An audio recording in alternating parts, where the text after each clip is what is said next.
A sizable chunk of Battlefield 1 is available to EA Access and Origin subscribers on October 13th, including 5 maps, 4 modes, and 2 single-player war stories. If you're unsure about whether to subscribe, here are our impressions of Battlefield 1's Play First trial. In short, the weapons and vehicles of the era are well suited to bring out the best parts of Battlefield, while leaving stale gameplay elements on a welcome hiatus. The roles of each class in the Battlefield series have been swapped around more times than I care to remember, and this is once again the case in Battlefield 1. The Assault class is now relegated to SMGs and shotguns, but also carries the brunt of anti-vehicle weaponry. Beyond that, the Medic, Support, and Scout are exactly what you'd expect.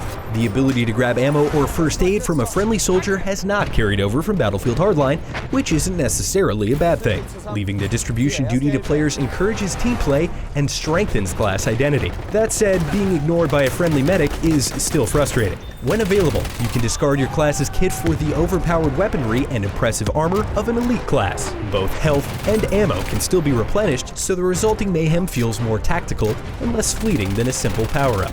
The Arsenal of 1918 is faithfully recreated, and the gameplay implications of what was and was not available are felt to an extent.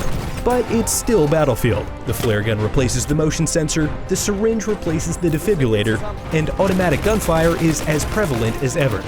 Welcome new gameplay elements come in the form of a bayonet charge and mustard gas, which requires victims to equip a mask that smartly disallows the use of optics. All of the era-appropriate gadgets, weapons, and their numerous variants are purchasable with war bonds, which are accrued from ranking up. Other progression elements come in the form of dog tags, codex entries, and the return of battle packs, which, in lieu of attachments, now contain one weapon-specific skin of varying rarity. Fans of Counter-Strike Go will be navigating familiar territory here. The infantry versus vehicle relationship has changed drastically from previous entries in the series, and it's hard to overstate just how much of an impact this has on gameplay. Generally speaking, vehicles are slower and less numerous, but tend to stick around longer, since a weapon as effective and versatile as the RPG doesn't exist. There is a small cannon called the rocket gun, but it can only be fired from the prone position. Other anti-vehicle ordnance includes mines, grenades, dynamite, and K-bullets, which are armor-penetrating rounds carried by the Scout. So while much more permanent, the lumbering tanks and noisy biplanes of the era are noticeably easier to avoid on foot than their futuristic counterparts. While still a bit of a fire drill, getting behind the wheel of your favorite vehicle is easy and unambiguous thanks to a revised spawn system. Each team is given an allotment of vehicles based on the map and mode, but the player now decides exactly what those vehicles will be. Upon selecting armor, for instance, you're presented with a choice between a light tank, heavy tank, or land ship. Vehicles can be customized beyond this distinction, but not nearly to the extent present in Battlefield 4. Finally, it's worth noting that spawning a vehicle will ignore your currently selected class, instead forcing you into a tanker or pilot archetype.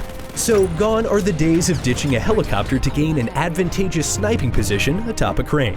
All 5 maps available in the Play First trial are easily a series high point, as each is effortlessly navigable and boasts fully destructible environments. Perhaps most surprisingly, the stationary machine gun nests and field guns are actually viable, as each is cleverly positioned overlooking an objective or area high in player traffic. The scripted levolutions of Battlefield 4 aren't present, but their absence is hardly noticeable, as major elements of the map can still be destroyed by players and the Behemoth, a massive multi-crewed vehicle with a huge health pool and devastating firepower. Also included in early access are 4 multiplayer modes: Conquest, Rush, Domination, and a new mode called Operations that looks to challenge the supremacy of Conquest in Battlefield 1.